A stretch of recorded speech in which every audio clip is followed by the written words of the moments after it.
이 관청의 개별적인 기관들은 모두 불가피하게 다른 모든 기관을 교정하고 통제하는 데 이용되거든요. 그래서 이런 대목이 나와요. 감독 관청이 있느냐고요?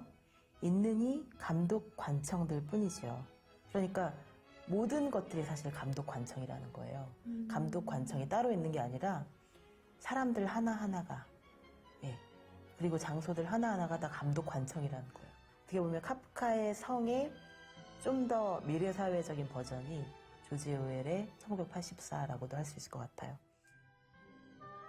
모두 K를 배척하지만 그를 품어준 건 마을의 여인들. 하지만 의도가 있었죠. 먼저 여관 주점에서 일하는 프리다는 이방인 K를 보고 첫눈에 사랑에 빠지지만 결혼을 약속하고도 K의 조수에게 마음을 뺏겨버려 둘은 이별합니다.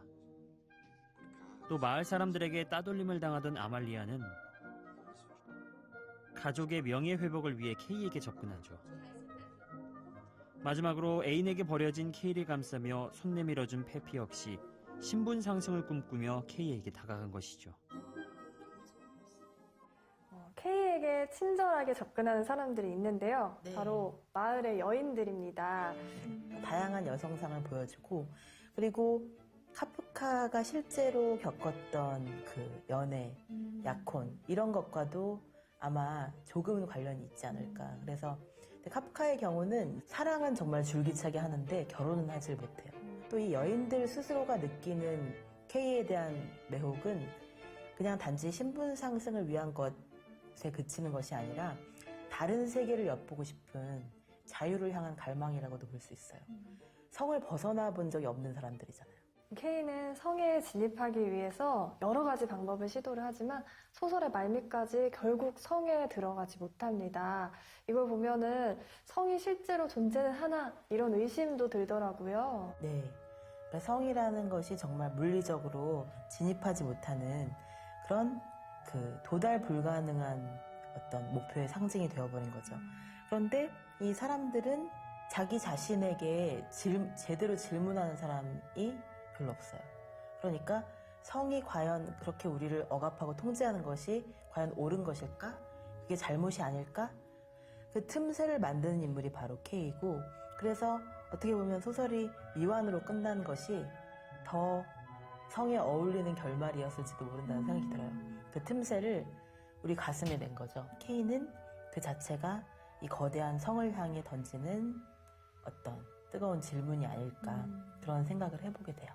그럼 카프카가 성을 통해서 전하고 싶었던 이야기는 뭐였을까요? 카프카는 성을 통해서 그 성 안에 시민은 될 수 없었지만 한 사람의 인간으로서 K의 모습을 너무나 절절하게 보여준 거거든요. 자유에 대한 갈망을 잊지 않는 인간, 그리고 끊임없이 투쟁하는 인간, 저항해도 벌받을 걸 알면서도 저항을 멈출 수 없는 인간의 모습. 마치 프로메테우스 같은 용기 있는 모습이기도 하고요.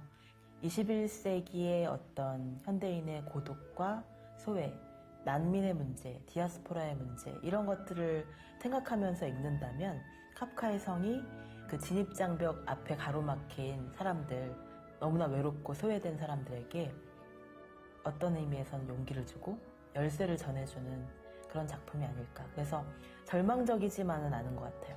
그게 바로 카프카의 삶 자체이기도 하고 또 성이 주는 감동이기도 한 것 같습니다. 그러면 다음 시간에는 어떤 작품으로 프라하를 만나볼까요? 예, 다음 시간에는 밀란 쿤데라의 농담을 중심으로 해서 프라하의 현대사회, 좀 더 현실적인 사회의 모습을 탐구해보는 그런 시간을 갖겠습니다. 감사합니다. 감사합니다.